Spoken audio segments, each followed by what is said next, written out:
tommosella systeemillä, mitä Minttu ehdotti, että kun toi Niinistö ei pysty enää neuvottelemaan ton Putinin kanssa, niin että mun tarvis mennä neuvottelemaan hänen puolestaan sinne, niin se tarvis olla sitten semmonen että ottaa mukaan sitä jonkun verran nimenomaan niin kuin mä äsken selostin tuossa.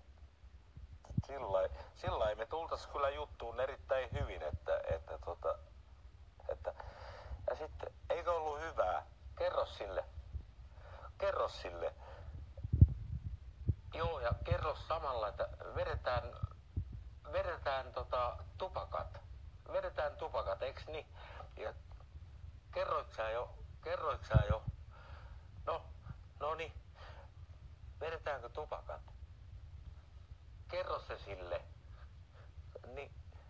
Joo. Vedetään vaan.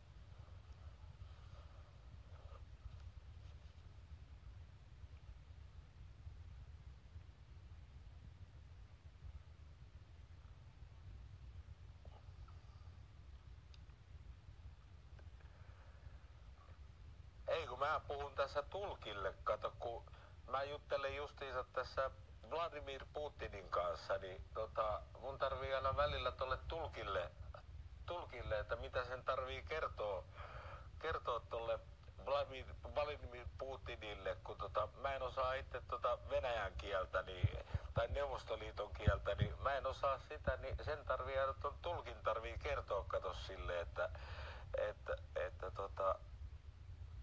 mitä mä sanon,